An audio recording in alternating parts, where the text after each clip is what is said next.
নমস্কার বন্ধুরা, বাসন্তিকা কুকিং চ্যানেলে আপনাদের সকলকে স্বাগত। আমি আবার আপনাদের সামনে এসেছি, হাত পা ধুয়েছি, বসেছি। এই যে খুব খিদে পেয়েছে, যাওয়ার সময় মাত্র 4টে রুটি খেয়ে গেছি গুড় দিয়ে, পাটালি গুড় দিয়ে। এসে এসে আমায় দেখছি সাজিয়ে সুজিয়ে রেখেছে খোকার মা। দেখেন কি সুন্দর সাজিয়েছে, আহারে।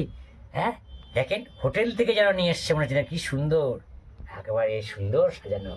আমি এদিকে না আমার আর সহ্য হচ্ছে না খাওয়াই। দেখেন চাটনিটা, দেখেন চাটনি কালার। আপনি সত্যি কেউ যদি আপনার কেউ সামনে থাকতেন, খেলে বুঝতে পারেন চাটনিটা কেমন হয়েছে।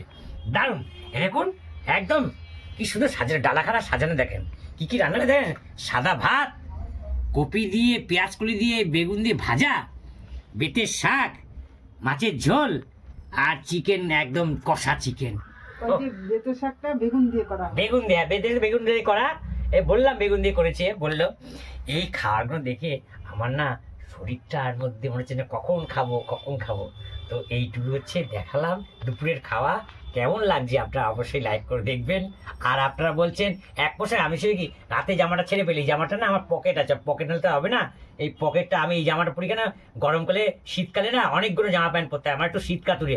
আমি অনেক আছে, আমার ছোটোকালে মরে যাচ্ছিলাম। আমার ডাক্তারে বলেছে বেশি স্নান টান কম করবেন, গরম জল দিয়ে করবেন, করলেও আর শীতকালে ঠান্ডা একদম লাগাবেন না। তাই ওই জামাটা পরি, পকেট আছে, কাজ করে পকেটে হট করে পয়সা রাখতে হবে, ছাত্র মতো টানি। তো এই হচ্ছে ব্যাপার। এই জন্য আমি এই পোশাকটা, একটা জামাটা বড় জামা বলে ভেতরে অনেক কিছু পরে নিয়ে যায়, কেউ বুঝতে পারে না। তাই বড় জামা বলে এই জামাটা সবসময় পরি। এই জন্য একটা জামাই দেখছেন।